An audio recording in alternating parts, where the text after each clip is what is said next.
credit score is very important. We need our credit score to get a house, a car. Sometimes even jobs will run your credit score as well. So we don't want to wait until we need our credit score to try to increase our credit score. So in today's video, we're going to talk about 5 components that affect your credit score. Let's get into it. Hey everybody, I'm Tasha from the Major Change Group, where we believe small changes can create big results.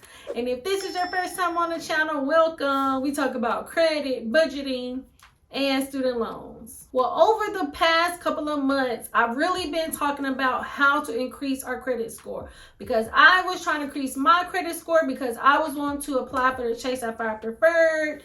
And I did increase my credit score and I was able to get their credit card. But we want to make sure that we have a good credit score. That way that we can get better interest rates on our credit cards for our house and our car. You know, we want to make sure that we have good credit scores. So I want to talk about the different components that affect our credit score. And we have 5 different components. We have our payment history, our credit utilization, our length of credit, our new credit, and our credit mix. So I really want to break down all 5 components. Let's get started. So first, we have our payment history, and our payment history is made up of 35%. Now, even though the payment history is made up of 35%, that's a huge chunk of our credit score. I still think that there is one other aspect that can really make or break your credit score more than the payment history, but we're going to get into that a little bit later. If you're trying to increase your credit score fast, hold on, I'm going to let you know what you need to do that. But right now, with our payment history, it's very important that we're paying our bills on time, because with the payment history, this can be almost the hardest to correct, because once you have a few late payments on your credit report, it's hard to get those off, because it really takes a little bit of time. It takes time, really almost up to several years, for those late payments to fall off of your credit report. So it's imperative that we are paying our bills on time. Now, what I like to do, I really like to use my credit cards like a debit card and pay most of my bills with my credit card. Now, there are going to be a few bills like my mortgage and my insurance that I can't pay with my credit card. And so all of my other bills, like my NES bill, you know, my electric bill, my Comcast bill, and then my food, my groceries, my gas, wherever I can use my credit card, I'm going to use it. But in order to pay my bills on time, one, y'all already know I was going to say budget. It's really a good practice to do our budget in the beginning of the month. That way, not only do we know how much money that we have coming in compared to how much money we have going out, but really keep track of and be organized with our, you know, when are our bills due. Because it's not always, if you're paying your bills late, that you don't have enough money. Sometimes it could be that maybe when your money is coming in, or when the bills are due, the money is not coming in.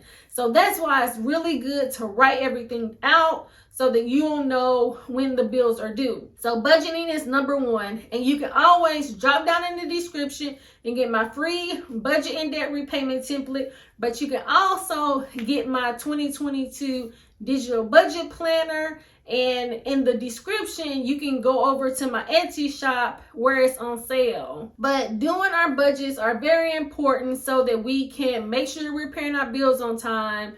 And also, what I like to do, I have a few of my bills auto drafted out of my account. So I have one auto draft out of my checking account, and then I have one auto drafted off of my credit card. Now that is the best, because I can get points or cash back with it that way.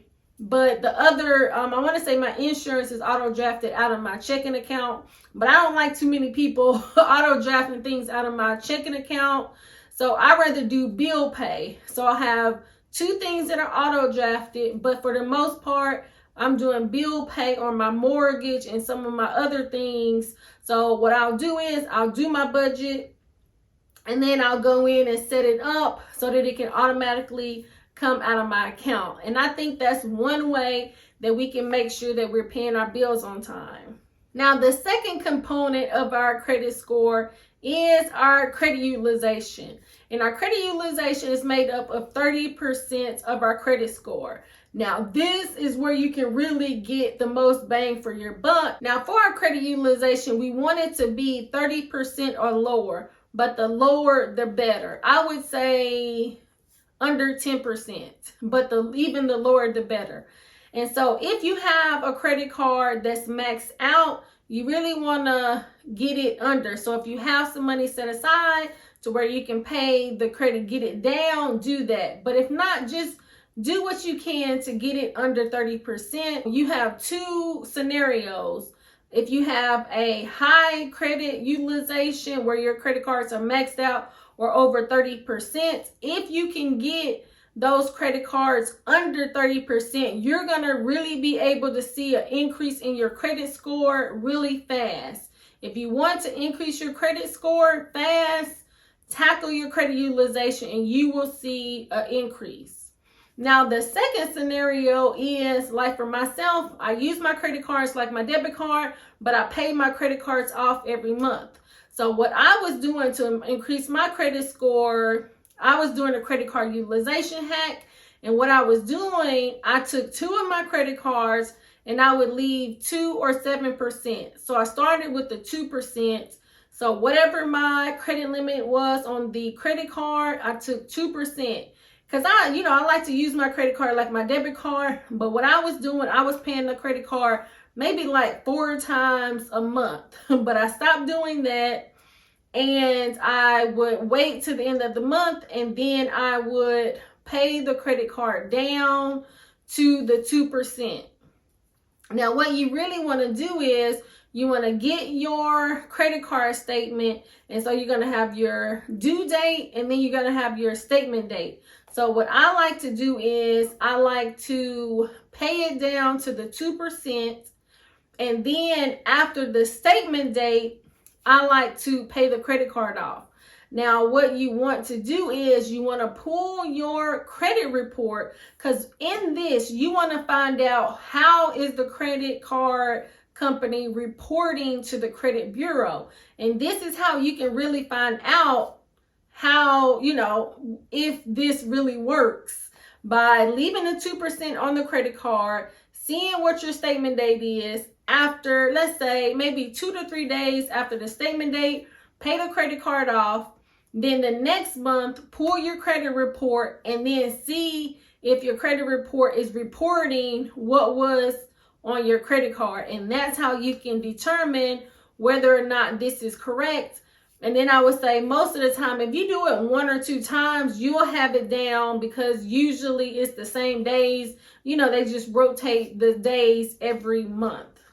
So definitely check that out. But the quickest way for you to increase your credit score is to tackle your credit utilization, 30% or less, or 10% or less. The lower, the better. The third component of our credit score is our length of credit. Our length of credit is 15% of our credit score. So it's still, it's not as high as our payment history and our credit utilization, but it's still up there.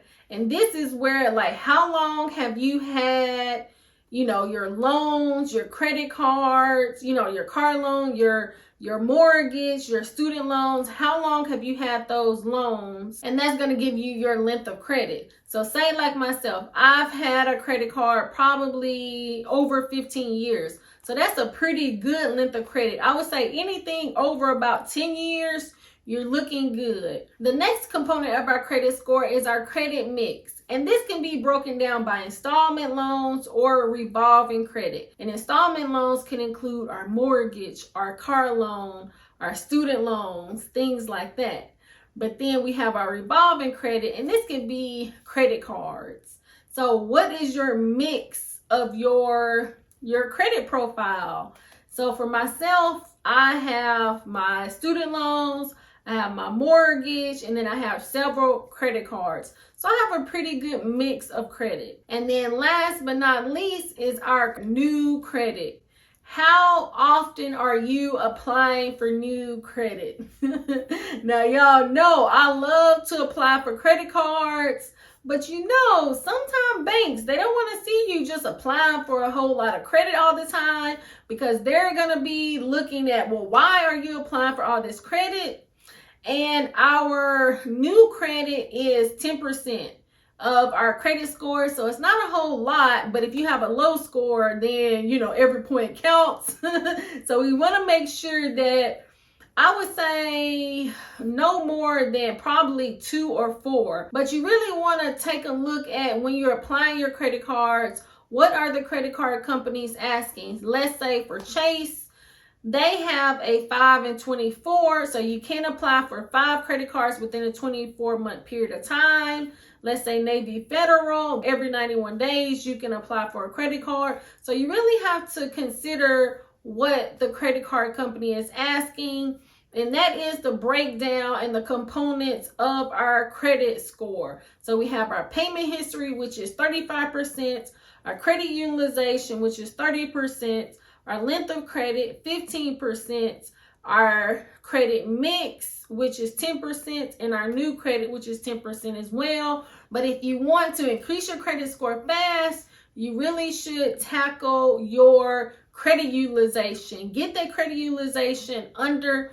30% or lower, and that's how you can tackle it. Now, what you can do is you can pull your credit report from annualcreditreport.com from each of the credit bureaus, Equifax, Experian, and TransUnion. Take a look at those. Sit down and take a look at those and see how is everything reporting. Is there any discrepancies on any of them? But then also you want to pull your credit scores. You can pull your credit scores from each of the credit bureaus.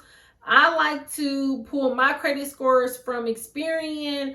And sometimes I can get free trials to where I'm able to unlock my credit scores, but sometimes you might have to pay. I know as well, sometimes for your credit cards, you're able to get your credit score. Now you want to get your FICO 8 or FICO 9. And normally I would say for my credit cards, especially TransUnion and Experian, I'm always able to get those, but I don't know what's up with Equifax. I don't know that I can always find my Equifax on my credit cards, but you can go to those websites and pull those.